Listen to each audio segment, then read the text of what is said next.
gogol nabadeed oo muddo 3 shaa uga socotay 2 beelood oo walaalo ah oo xurguf iyo dilal ku dhex mareen deegaanka Gocondhaale ee gobolka Buuhoodle ayaa galabnimadii maanta oo taariikhdu ku beegan tahay 24 bishii 3aad 2019 ku soo gabagabowday jawi nabadgelyo iyadoona labada beelood ay ka heshiiyeen dilalkii u dambeeyay ka dhacay deegaanka Gocondhaale gogosha nabadeed oo ay dhigtay beesha Xasan Axmed oo degto degmada Cegaag ayaa waxa marti gelisay waxgaradka iyo bulshada deegaanka Werwer ee gobolka Cayn haddaba waxa khadka telefoonka ugu waramay TV-ga Somali News gudoomiyaha degmada Cegaag oo kamid ahaa xubnihii shirkaasi soo qaban qaabiyay khadka telefoonka waxa si toos ugu jira gudoomiyaha degmada Cegaag Axmed Ciise Cawil oo muddooyinkii u dambeeyay ku sugnaa deegaanka Werwer ee gobolka Cayn gudoomiye soo dhawow ka waran xaaladii nabadeynta aad muddooyinkii u dambeeyay aad u fadhideen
gudoomiye in badan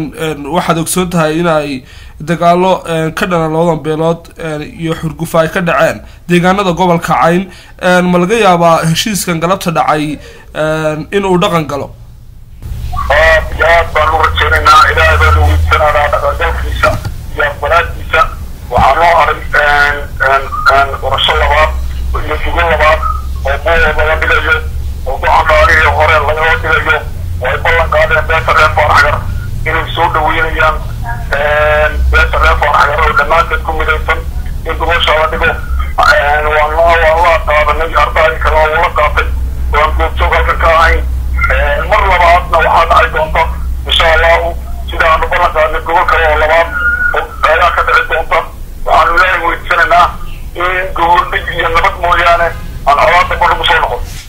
ugu dambeyntii bulshooyinka deegaanada Buuhoodle iyo Cegaag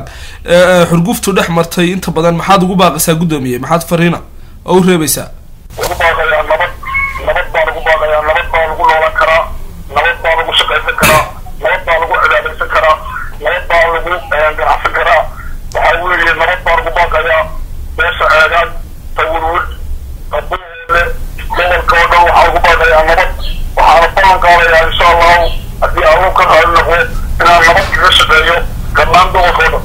Axmed Ciise Cawil gudoomiyaha degmada Cegaag ayuu ahaa oo rays naga siinayay shirkii muddooyinkii u dambeeyay ka socday deegaanka Werwer ee gobolka Cayn kaasoo u dhaxeeyay 2 beelood oo dilal ku dhex mareen deegaanada gobolka Cayn aad baad u mahadsantahay gudoomiye ugu dambeyntiina gogosha nabadeed ayaa ku soo dhamaatay guul iyo is-afgarad waliba Axmed Ciise Liban Qaran wararka telefishinka Somali News degmada Cegaag